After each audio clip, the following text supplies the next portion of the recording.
Dr. Kelly Sanford from Tennessee State University, and the topic is African Americans and health and well-being.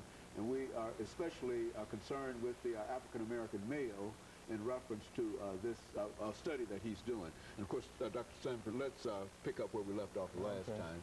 Absolutely. I think our national agenda from President Obama and the First Lady Michelle Obama certainly have an interest in this obesity issue. You may very well know that she has taken it on as one of her pet projects, and I think she's doing an excellent job at trying to inform the American public about this epidemic. And when we think in terms of his national health care plan, of course, just in general, it is indeed needed. But I think it also has a component in there of being preventive. And this would, of course, help save the American taxpayer if we could cut into that $170 to $200 billion a year type of a deficit just on issues related to health. So as I think in terms of this, looking back at the study, one of the theoretical models that we think will be very important in trying to help this particular group is to look at it from a diverse point of view, from a multifaceted point of view, to understand the social psychology of why people might have certain types of habits, bad habits, or addictions, such as overeating. Looking at it from a counseling point of view, we have a person that's in counseling psychology and in health. We have a person that is very much related in health and sports science, and myself as a sociologist. So we're taking a multifaceted approach with the group to try to inform them as we would take that model to inform an audience that is listening, and particularly males, that maybe our religious institutions might take on this as a task to go into their congregations and say, we need to start walking. Because they do have a problem, and all you have to do is go to church, and you understand that that's the problem, especially go to some of the church suppers and some of the other kinds of activities. That's a real problem among our institutional churches. Absolutely. And to just observe it out in your everyday life. If you go to any place just to shop, you can just observe people who are, you just know they're just overweight, and we can do this simply by exercising and eating correctly. Sometimes it's a hard thing to ask people to do, but very simply, if you cut out eating many of the white items you might have, like white bread, white rice, and the sugars, and the sodas, and the sweet teas, and all of these things, and then exercise more, you will start seeing a change just with that. And then if you regulate when you eat and don't eat so late, because you're sleeping on food that's in the system that is not being worn out. And then, of course, as you increase in age, and if you're eating that way, it's going to increase in poor health as well. So there are avenues of trying to change this, and I think this is why the prevention part is very important. And prevention meaning even if you are at an overweight or obese stage, find out where you are, and then at that point start making some changes. And so what you're essentially telling everybody is that it's never too, no matter what your situation, what your age might be, it's never too late to start being concerned about your age within this, what we're talking about here now. Absolutely. That's exactly what we're saying. And to the point of looking at the research that we are doing from in adolescents, we are hoping to maybe make some type of impact with them to get them to curtail their bad habits and make some change, on the college level. And we're hoping, as I'm presenting this research in March at the Association of Social and Behavioral Science Conference, that it will be outreaching to a lot of other scholars that will come, and then hopefully it will be an article where it will impact another audience to help them. But programs like this is really excellent in doing outreach to everyone to see that, one, that it's a problem, two, that the problem is solvable, and three, that we need to get on board and to do something about it and start doing some things differently. Stop using so much salt and thinking about what we're eating and how we eat and how much we're eating, and cut back on the desserts and things like that, and or stop it all together.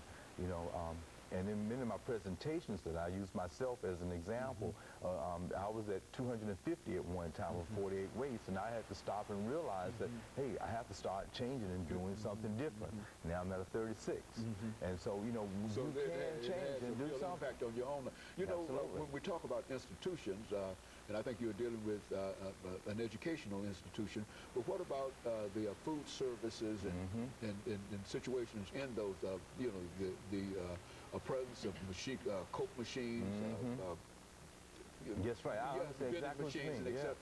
Is there any way that these kinds of things might be controlled, or perhaps in a cafeteria, you know, Yes. where you, did you Yes. look at that, Yes, from that absolutely. perspective? What did you Absolutely. find in reference to Well, in reference to this, you're absolutely right. We find in at all of the different places, you might have vending machines that might have, you know, sodas or nabs and things that are high in fat with trans fat in. That needs to be changed. We've seen that on the more national level now, that many places like McDonald's and other fast food restaurants are having to show the calories that's in a hamburger or a cheeseburger or some of their diet. But those things, I think, will help people make better choices at what they're eating and how many calories they're getting out of one hamburger that might be 500 calories, and if you get on a treadmill for 30 minutes, you might burn for 300 calories, and then if you're eating more all day, you haven't really helped your situation in overweight. So yes, I think these things need to be changed. We need to identify that, and I think parents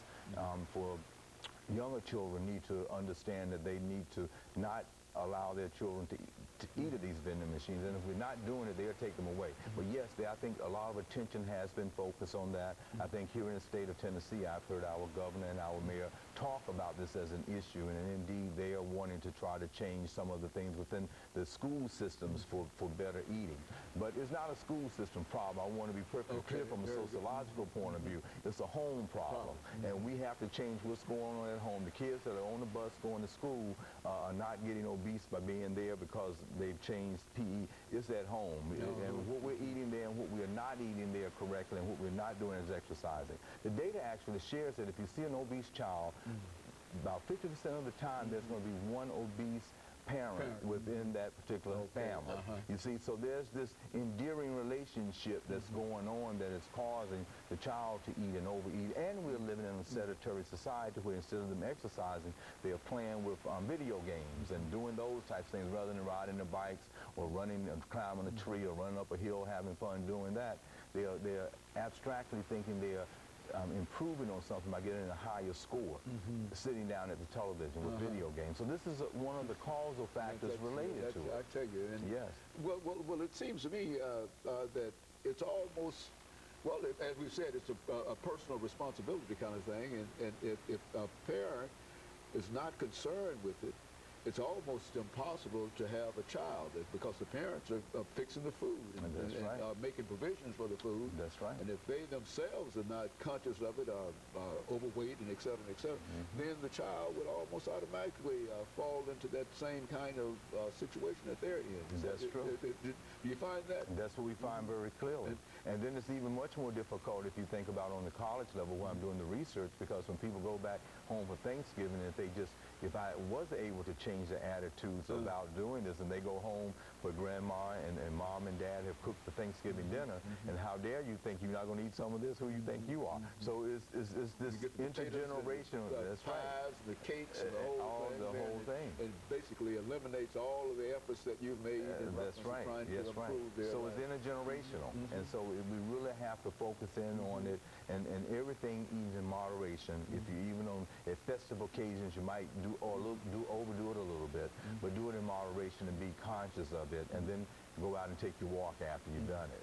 Yes. But I think over the last minute and a half that we have here, Doctor, that this whole idea of pointing out the health issues and the diseases that are generally associated with that. It seems to me that if people recognize that they will lose limbs, they will have shorter lives, and etc., that ought to be some kind of moderated factor. But it really doesn't seem to. How did you study that? Well, you're absolutely right. It causes even things within the joints and the knees. It impacts that. But I would be remiss not to kind of reiterate a couple of items that we can do as a recommendation. One is to be very conscious of it, where we are on our BMIs, how much we're in. Education, where we are, and how we can do something about it. Exercise and diet is the formula of the day, and if we can get on board and start exercising and eating correctly, we can have an intervention into this problem. And so you're saying over the last 45 seconds that we need to do this, and we need to make it a national priority, and we need to do it. We need to do it all across the board, regardless of race, religion, or previous condition, and that it will help us from a national security point of view in order to do this. Is that what you're saying? I am absolutely saying that, and I would even bet you, if you think about those entering into the military, they're probably coming in out of shape, overweight, and they're probably having to turn people back there disproportionate. But I want to end by saying this is a disproportionate problem within the African-American community. When you look at all the chronic illnesses, it's still disproportionate within the African-American community in comparison to the majority group. And of course, let me thank you for bringing that excellent information. And let me encourage our audience to tune in again next week for another informative edition of Comments. Thank you, and